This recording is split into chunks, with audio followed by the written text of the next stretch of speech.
Eu tenho a plena convicção de que Deus me chamou. Eu tenho a plena convicção que Deus me achou no meio da minha família. Você tem a plena convicção disso? Eu quero dizer que todos nós fomos achados por Deus, por Senhor Jesus. Sim ou não? Primeira pessoa que você conhece é o Senhor? É o Senhor Jesus. Diga comigo, é o Senhor Jesus.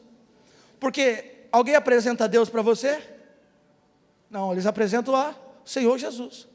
Mas na verdade foi o Senhor Jesus que te escolheu. O Senhor Jesus não escolheu os seus discípulos? Sim ou não? Escolheu ou não escolheu? Você tem certeza disso? Eu já ouvi o meu mestre pregar, o pastor Eloy pregar, que o Senhor Jesus conhecia os discípulos em qual ele chamou. Ele ia lá na venda, olhava, estava Pedro vendendo seu peixe. Ele passava, via o coletor de impostos, viu Mateus, viu Marcos, viu Lucas. Sabe, o Senhor Jesus passou por você lá na sua família, onde você estava, Ele passou lá. O Senhor Jesus passou lá e olhou para você e disse: eu quero você. E te chamou. Ah, pastor, mas eu venho só às vezes, é a primeira vez que eu venho nesse domingo. O Senhor Jesus passou na sua casa, querido, e te trouxe até este lugar, porque Ele tem propósito com você. Sabe, o Senhor Jesus passou por vários lugares e escolheu os seus discípulos. Agora você deve estar se perguntando: mas como é que o Senhor Jesus vai me escolher, sendo tão falho como eu sou? Com tantos erros, tantos defeitos, tantas mentiras, tantos enganos, todas as coisas erradas que eu já fiz. Como o Marcos estava ministrando,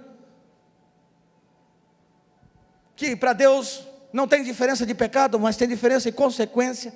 Porque cada pecado que nós fizemos, cada coisa que nós damos legalidade no mundo espiritual, tem consequências sobre as nossas vidas.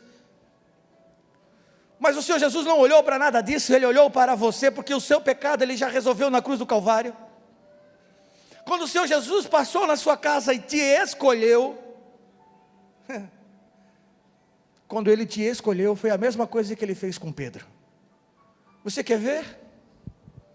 Em Mateus, não precisa abrir, se quiser anotar. Em Mateus capítulo 8, versículo 14 e 15, vai dizer assim: Jesus entrando na casa de Pedro, viu, diga assim, viu a sua sogra enferma. Quando Jesus entrou em sua vida, Ele viu tudo que não estava certo. Ele viu tudo que estava enfermo, tudo que você precisava, tudo que você precisa. Ele entrou em sua vida, Ele deu uma olhada no quadro geral e disse: vou resolver. Pronto. Quando o Senhor Jesus entra em sua vida, quando você convida o Senhor Jesus para entrar em sua vida, quantos convidaram o Senhor Jesus para entrar? Quantos não convidaram o Senhor Jesus para entrar e vamos convidar essa noite? Olha aí quantas mãos levantadas. Deus está se movendo. Olha só, quando você convida o Senhor Jesus para entrar, Ele olha a sua vida e vê as coisas fora do lugar. Ele entrou na casa de Pedro. Essa é a única passagem que diz que Jesus entrou na casa de Pedro e viu que a sogra dele estava doente. As demais passagens vão dizer que Jesus foi avisado que a sogra estava doente, mas eu em particular gosto dessa, porque eu creio que Jesus, quando entra dentro de você, quando entra em sua vida, quando você convida o Senhor Jesus para entrar, Ele começa a observar o que está errado em você. E imediatamente a Bíblia diz que o Senhor Jesus tocou na sogra de Pedro, e ela foi curada, levantou-se e começou a servir. Pronto, acabou o texto. Só isso. Porque nós temos propósito. O Senhor Jesus tem propósito em sua vida. Você está aí? Pode dizer um amém pelo menos? Talvez você não entendeu. O Senhor entrou, você convidou o Senhor Jesus para entrar. Ou talvez o Senhor Jesus está batendo essa noite na porta da sua vida, do seu coração, e dizendo: deixa eu entrar, que eu quero consertar as coisas para você. Você quer mais uma prova disso? Pedro estava pescando e saiu com o seu barco a noite inteira e não pegou nada. O Senhor Jesus disse: eu posso entrar no seu barco? Eu posso entrar na sua vida financeira, filho? Eu posso entrar na sua vida espiritual? Eu posso entrar na sua vida sentimental? Quando o Senhor Jesus entra, Ele transforma. Ele entrou no barco de Pedro. ministrou algumas horas, depois olhou para Pedro, quando era claro, quando nada dava certo. Imagina um pescador sair durante o dia pescar, não sai. Ele diz: Pedro, agora vai, lá no alto mar, lança a rede. E a Bíblia diz que eles fizeram uma pesca maravilhosa, que as redes queriam se romper, tiveram que chamar outros barcos, porque quando Deus começa a entrar na sua vida, você não consegue ficar para você só, o que Ele está derramando, você quer derramar em outras pessoas, você quer levar o Evangelho para outras pessoas. Quantos de vocês já tiveram a experiência de nem precisar orar, e a providência de Deus vir em sua vida? É porque você só convidou Ele para entrar. Você está aí, não? Aí Ele entrou. Até aí, pastor, foi beleza. E a luta que eu estou passando agora? Quando você aceitou Jesus como Senhor e Salvador, presta atenção comigo, o seu espírito foi salvo. Diga comigo de novo: o meu espírito está salvo em Cristo Jesus. Morte por o seu espírito não haverá mais. Nós somos corpo, alma e espírito. E o espírito foi resolvido.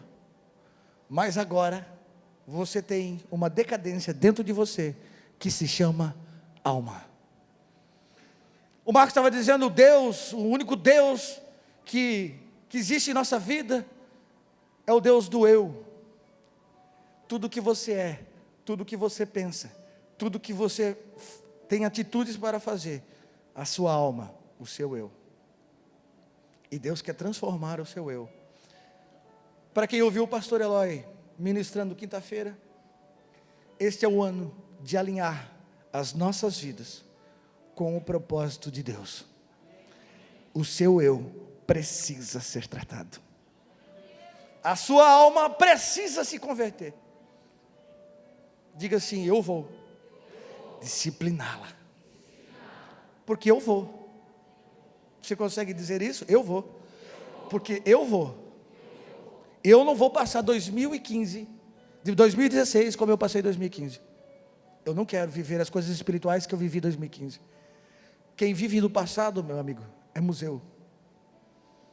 Eu vivo de novas experiências com Deus. E eu preciso, e você precisa, mostrar e deixar ser transformado. Porque Deus tem pressa nisso. Diga amém. Você vai ver que os discípulos, diga assim: eu sou discípulo do Senhor Jesus. O que é ser discípulo do Senhor Jesus? É ser exatamente o que o Senhor é. Ser exatamente, buscar ser exatamente o que o Senhor faria, o que o Senhor é, a essência de Deus. Discípulo é viver segundo o meu mestre. Por isso eu sou discípulo, porque eu vivo segundo o meu mestre. Para quem nunca ouviu falar, nós temos aqui o ombro. Para quem não tem, depois dessa mensagem, garanto que você vai procurar um, para que você possa crescer e experimentar o sobrenatural. Deixa eu falar uma coisa para vocês. Os discípulos viram muitas coisas, sim ou não? Muitos milagres? Sim. E por quê? Muitos deles não fizeram o que o Senhor Jesus esperava que eles iam fazer. Diga assim: por quê? Pela alma não tratável. Quer um exemplo disso? Vamos ler? Vamos ler? Abram comigo em Marcos, capítulo 14. Todos acharam Marcos? Capítulo 14, versículo 32. Ó, o que acontece quando a gente não deixa Deus tratar a nossa alma. Quando se lembra que o pastor ministrou na quinta-feira, o pastor Eloy ministrou na quinta-feira, sobre o plano A, B ou C de Deus? Quando se lembram? Eu quero perguntar para você, em que plano você deve estar agora? Você já conseguiu meditar? De quinta para cá? Que plano que eu estou? Eu acho que eu já, eu não posso revelar aqui as minhas coisas, mas eu meditei, irmão. A canseira que eu dei nos discípulos, nas pessoas que estavam perto de mim, e só perdi. Quando eu decidi, chega, eu comecei a crescer. Não crescer em posição, mas crescer em Deus. Saber quem verdadeiramente eu sou. Você sabe quem você é? Diga assim: eu sou um discípulo do Senhor. Ele te chamou, querido, você está aqui. Amém? O Senhor Jesus não chama discípulo perfeito, senão não tinha chamado Judas, nem Pedro. Mas Ele vai aperfeiçoar você, se você abrir, deixar Deus tratar a sua alma. Amém? Vamos ler? E foram a um lugar chamado Getsemane, e disse aos seus discípulos, Ele disse a quem? Assentai-vos aqui enquanto eu oro. Todos estavam lá. Amém? Menos Judas. Olhe para mim. Menos Judas. Repare que Judas às vezes não vai estar no meio da congregação, porque tem discípulos que pensam, porque já se converteram, já não fumam mais, não bebem, não fazem coisas erradas, eles já estão prontos, são discípulos, e começam a ter vantagens de ser discípulos. E esse é um discípulo que a gente não quer que ninguém viva. Autossuficiência. Eu vou ter benefício com o Evangelho, eu vou ter postura, posição, eu agora sou o cara, se eu orar os demônios têm que me obedecer. Mas tudo que Deus quer é que você ouça a voz do Espírito. Judas não estava aqui, certo? Continuamos? E tomou consigo Pedro, Tiago e João, e começou a ter angústia, ou se angustiar-se. Você está aí, não? E disse: a minha alma está profundamente triste até a morte, ficai aqui e vigiai. E tendo ido um pouco mais adiante, diga assim, um pouco mais adiante, prostrou-se em terra, orou e disse ao pai: ah, papai, todas as coisas são possíveis, afasta de mim esse cálice, não seja porém o que eu quero, mas o que tu queres. E chegando, achou os discípulos dormindo, e disse não, para quem que ele falou? Mas os discípulos não estavam dormindo. Ele disse a quem? Diga de novo, ele disse a Pedro: Simão Pedro, por que dormes? Não podes tu, porém, vigiar uma hora? Aqui entra o plano C de Deus em Pedro. Continuamos. Vigiai e orai, para que não entreis em tentação. O espírito, na verdade, está pronto, mas a carne é fraca. Eu vou voltar depois, para a gente mastigar isso. Mas tem uma passagem em João, capítulo 18, se você quiser abrir. Não perca aí, não perca Marcos, que nós estávamos lendo. E abram comigo em João, capítulo 18, versículo 1 ao 3, para que a gente possa completar essa mensagem. Quando eu disse que Judas não estava aqui, prova que alguns discípulos não estão na multidão, fazem do seu jeito. Você chama ele para uma reunião, por uma oração contínua, ele não vem. Você chama ele para a ceia, você o avisa e ele não vem.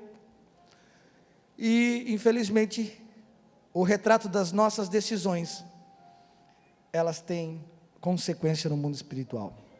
Você está aí? João 18, versículo 1 diz assim: tendo Jesus dito essas coisas, saiu com os seus discípulos para além do ribeiro de Cidrom, quer dizer, atravessou o rio de Cidrom para o jardim, onde havia um jardim, no qual entrou com os seus discípulos. Aonde Jesus levou os seus discípulos? Diga, jardim.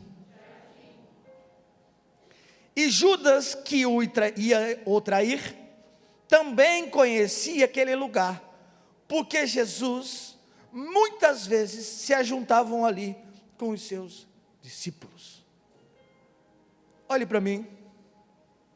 Veja que o homem que não é espiritual e não deixa a sua alma ser tratada, ele sabe das coisas espirituais, ele sabe como funciona a comunidade de Deus Provedor, ele sabe que os grupos de crescimento são bênçãos e até participa de grupo de crescimento, ele sabe como funciona para casar, ele sabe como funciona para apresentar um filho, ele sabe. Mas pode ver que a maioria das vezes, ele não está no meio da presença de Deus.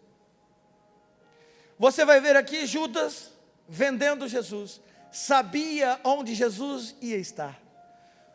Eu quero que você pense um pouco. Existe algum lugar naquela época que Jesus fosse, que a multidão não estava com ele? A Bíblia diz que Jesus atravessava o mar da Galileia, ia para o outro lado, chegava lá, a multidão estava lá. Você consegue entender isso? A multidão queria pão, a multidão queria peixe, a multidão queria milagres, a multidão queria ouvi-lo, a multidão o apertava, oprimia ele. Aonde ele estava, ele ia para casa, chegaram a arrebentar o teto da casa dele, desceram um paralítico. Irmão, para pensar, que lugar era esse que o Senhor Jesus levou os seus discípulos? Diga assim, o Senhor Jesus, diga com fé, o Senhor Jesus vai me levar ao jardim. Você pode dar uma glória a Deus? O Senhor Jesus, pode aplaudir.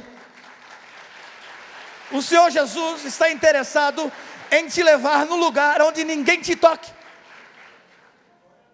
Ele quer te levar diretamente à presença de Deus. A Bíblia diz que o Senhor Jesus estava no jardim do Éden e ele era a árvore da vida.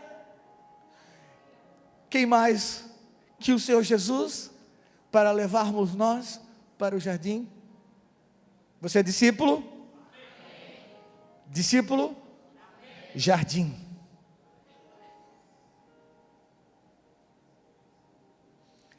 Olha o lugar que o Senhor Jesus escolheu para levar os seus discípulos. E só Judas sabia o lugar, porque Jesus se reunia ali muitas vezes. Não foi uma vez, duas ou três, mas ele se reunia somente com os discípulos. Então, o Senhor Jesus tem lugar separado para você. Mas vamos voltar ao texto, que eu quero que você medite uma coisa. No versículo 32, se você quiser voltar em Marcos e olhar, versículo 32, a Bíblia diz, foram a um lugar chamado Jardim, Getsemane.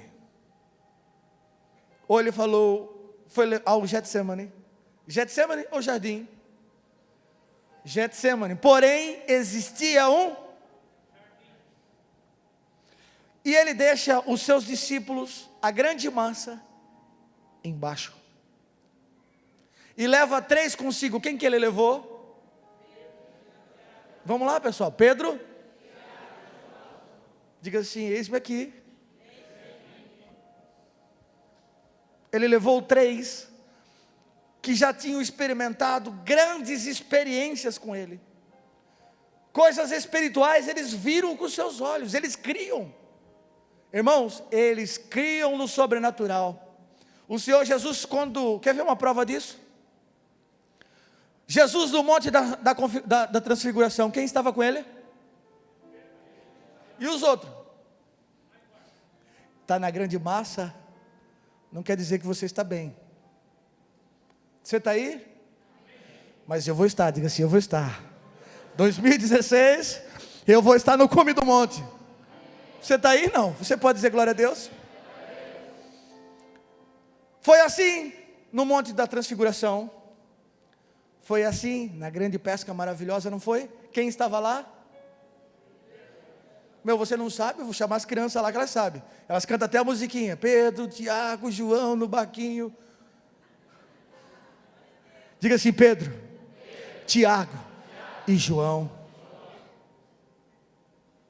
Quem estava quando Jesus entra na casa para curar, para trazer a vida? A Talita Cume. Ele diz, entra o pai e a mãe, Pedro. E aí que aqui está mais uma vez o ápice das experiências que eles iam viver. Pedro chamou eles, os demais ficaram lá, chamou os 3, vamos orar. Mas você vai ver que o Senhor Jesus chama eles para orar, um pouquinho mais afastado dos outros, e começa a ficar angustiado. Diga assim, por quê, pastor? Porque tem discípulo que é difícil de tratar, irmão. Discípulo que não ora, traz peso. Diga, ai, ai. Ai, essa doeu, mas é bom. Irmão, o Senhor Jesus começou a ficar angustiado. Começou a ficar transtornado e para a morte. Você leu comigo. Olha lá. E tomou consigo Pedro, Tiago e João e começou a ter pavor e angústia. E disse, a minha alma está profundamente triste e até a morte. Ficai aqui e vigiai. E tendo ido um pouco mais adiante, prostrou-se em terra e orou. O que ele orou? Pai, se for possível, passa de mim esse cálice, mas seja feita a tua. Pronto, o Senhor Jesus resolveu ali. Por mais que o Senhor Jesus voltou mais 2 vezes orar a mesma coisa, e outra passagem vai dizer que o anjo do Senhor estava ali sustentando Jesus, enquanto ele suava as gotas de sangue. O Senhor Jesus foi obediente. Já estava tudo certo. Então, para quem ele disse, o espírito está pronto, mas a carne é fraca, abra os seus olhos, irmão. Jesus estava dando o plano C para Pedro. Vamos voltar a ler. E diz assim, e chegou dormindo, e disse a Pedro, Simão, Pedro, por que dormes? Não te convém vigiar 1 hora? Plano C. Vigiai e orai. Eu posso acrescentar aqui, Pedrão. Vigiai e orai, Pedro. Para que não entreis em tentação, porque o espírito na verdade está pronto, mas a carne é fraca. Diga, a alma. Essa você precisa dominá-la. O único demônio que não sai da vida do homem é o demônio do próprio homem. Alma, o meu eu. E o Senhor Jesus estava dizendo para Pedro, Pedro, o teu espírito foi resolvido quando eu entrei na sua vida. Houve salvação, o espírito está pronto. Você está aí? O teu espírito, quando você aceitou Jesus, ficou prontinho. Mas a sua carne, diga assim, a bendita da alma, precisa ser tratada. Você precisa renunciar coisas que você arrastou 2015 e não viveu o sobrenatural de Deus. Por mais que você viu os milagres, eles não fizeram. Eles estavam vendo todos os milagres, mas não produziram nenhum. Só depois de Pedro ser tratado na sua alma. Pedro precisava passar a tribulação que passou, irmão? Precisava? E você precisou passar a tribulação de 2015? Eu também não.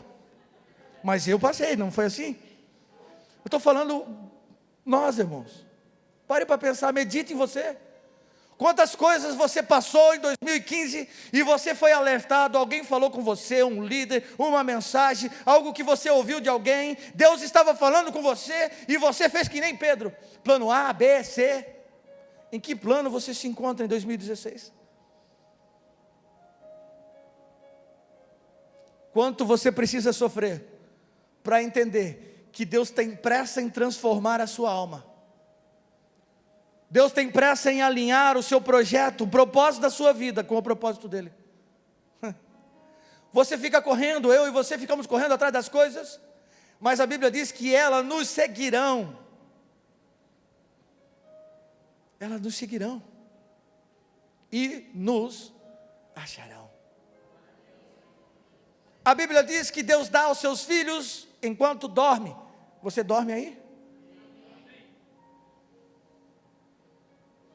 Mas a nossa alma fica aflita com as coisas que vimos e vivemos e esquecemos do sobrenatural de Deus. Esquecemos de que Deus está interessado no propósito de existência da sua vida, como a sogra de Pedro, que foi automaticamente curada quando o Senhor Jesus entrou na casa de Pedro. Ele tinha propósito em fazer com que ela servisse. E o que você serviu em 2015? Era propósito de Deus? Ou você achou que estava fazendo certo? Porque existe uma diferença entre achar e eu viver o propósito de Deus. Porque quando eu vivo o propósito de Deus, as bênçãos de Deus, elas vão me seguir e vão me alcançar. Eu não preciso correr atrás delas, elas me alcançarão. Porque o projeto de Deus, a vontade de Deus para a nossa vida, ela é sim boa, perfeita e agradável. Desde que você trate a sua, diga de novo, alma. Talvez você viu essa passagem e leu essa passagem muitas vezes e referiu Jesus dizendo: Pedro, vigiai comigo, porque o espírito está pronto, mas a carne é fraca. E referiu-se ao Senhor Jesus, olhando para ele, dizendo: olha a tribulação que eu vou passar, tem piedade de mim, vigia comigo. Foi isso que você pensou, não foi? Seja sincero, sim ou não? Sim. Mas na verdade aqui o Senhor Jesus estava falando com Pedro: Pedro, essa é a terceira vez. Por que a terceira vez, pastor? Porque a primeira vez o Senhor Jesus chega para Pedro e diz: Pedro, Satanás te pediu para peneirar, mas eu orei ao Pai, intercedi por você. Pronto, plano 1, Pedro, devia ter mudado.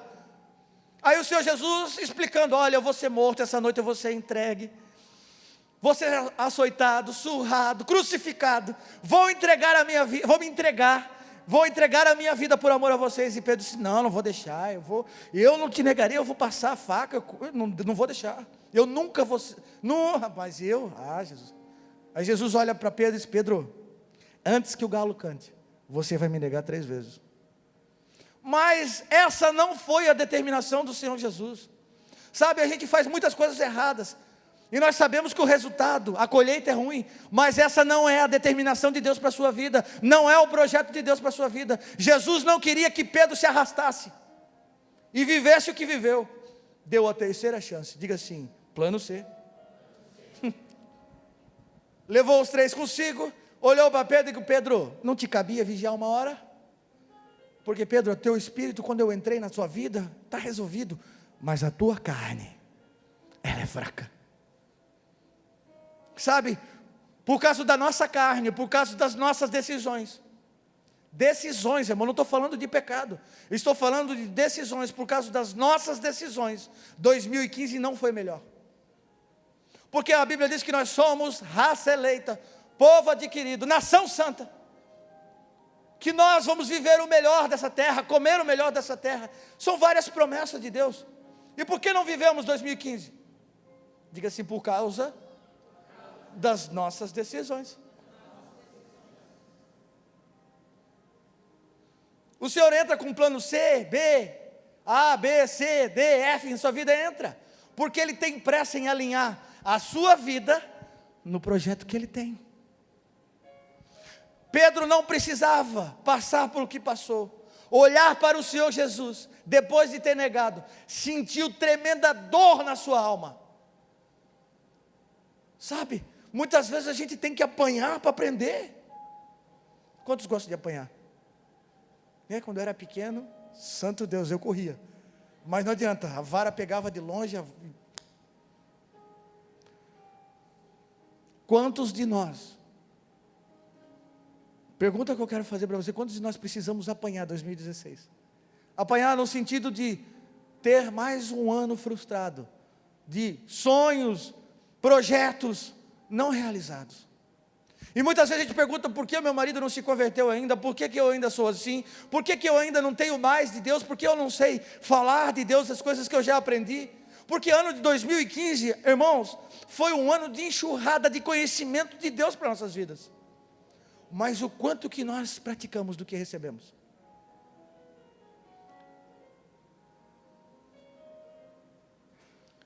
Quantos de vocês andaram no sobrenatural de Deus? Inclusive a minha vida, eu falo vocês, mas eu estou me incluindo no pacote, irmãos, porque eu também estou aí no pacote junto com vocês. Quantas coisas eu gostaria de ter vivido em 2015 e não vivi, por decisões. Diga assim: alma precisa ser tratada. Se Pedro não fosse tão orgulhoso, tão cheio de si, e tivesse observado, ouvido Deus, o Senhor Jesus, que era o próprio Deus encarnado, o Senhor Jesus, e dito para ele: Senhor, o Senhor orou por mim, e Satanás queria fazer o que comigo? Ele queria te peneirar, e você ia passar um perrengue. O que eu posso fazer, Senhor Jesus, para mudar isso? Sabe, muitas vezes as pessoas que lideram as nossas vidas, ombros, líder, supervisor ou coordenador, pastores, que ministram nossas vidas, palavras, muitas vezes Deus está falando conosco, e nós pensamos assim: ué, quem é ele para estar falando? Eu também sei que ele erra, mas não é o que eu erro que você erra, é o que eu decido mudar, é a porção diária da minha mudança, que está em jogo a minha vida espiritual, é a decisão que eu tomo todos os dias, de renunciar um pouco ao meu eu, para que eu possa viver Cristo em mim. Você está aí? Muitas vezes passamos batido, levantamos de manhã, na correria, no frenesi dos nossos dias, esquecemos de colocarmos na presença de Deus.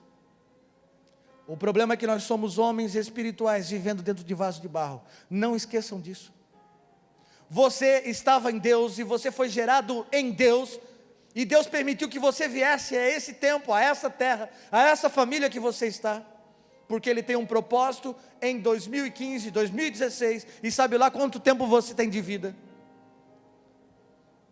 Não dá para ficar mais olhando para o que se passou em 2015, o que foi errado, ou pensar: eu vou desistir da fé, eu vou abandonar tudo. Não, pare, Pedro, porque Pedro errou e disse: não dá mais o evangelho para mim, eu não sou mais um discípulo tão querido, eu não posso mais andar com o mestre, eu traí ele, e voltou a pescar. Tudo bem, a sua vida não vai mais para o inferno, ótimo, mas e a sua alma? E o seu galardão? E a salvação da sua alma? Como é que fica, irmão? Como é que fica o propósito de Deus que Ele planejou para a sua vida? Sabe, quando você começar a alinhar o propósito de Deus, os demônios vão ter que sair da frente. Sabe aquele opressor lá no teu trabalho? Sabe aquele opressor na tua faculdade? Sabe aquelas pessoas que te julgam, te condenam? Elas vão ter que sair da frente. Elas vão ter que sair, irmão, porque você está alinhado. Deus abre o caminho, e a Bíblia diz que a voz vem atrás de ti, o Espírito Santo diz: filho, esse é o caminho, continua nele, nada vai te impedir, nada vai te atrapalhar. Aí o Senhor Jesus vai atrás de Pedro, foi ou não foi? Plano, diga plano D. Plano D. Você está em 2016, a primeira mensagem de 2016. Diga: pastor, podia ser melhor. Acredite, Deus está falando com você. Eu fui para casa na virada mastigando isso, e Deus me deu essa mensagem no dia da virada. Eu fiquei aqui e digo: meu Deus. E eu mastiguei. Eu digo: Senhor, o Senhor ainda teve plano D com Pedro, e se precisasse outros planos, Ele teria. Talvez você aqui está vivendo já o plano, sei lá, W, mas não importa, irmão.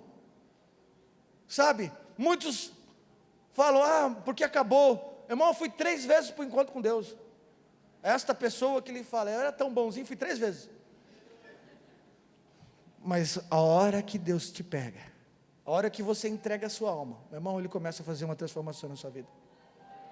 Sabe, muitas vezes você está aí ouvindo essa mensagem, está oprimido, porque você está olhando para dentro de você e dizendo: meu Deus, eu não fiz o propósito de Deus em 2015, eu não vivi coisas extraordinárias, eu apenas eu vi milagres acontecendo nesse lugar, eu vi pessoas sendo transformadas, casamentos sendo abençoados, eu vi filhos sendo abençoados, eu vi paralítico andar.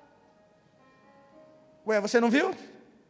Vem na quinta-feira, na segunda que você vai ver. Eu vi muitas coisas, muitas pessoas sendo libertas, muitas pessoas sendo transformadas, muitas pessoas sendo abençoadas, mas eu fiz parte delas? Ou eu estava na grande massa? Sabe, o Senhor não desiste de você. 2016 na sua vida, você precisa tratar a sua alma.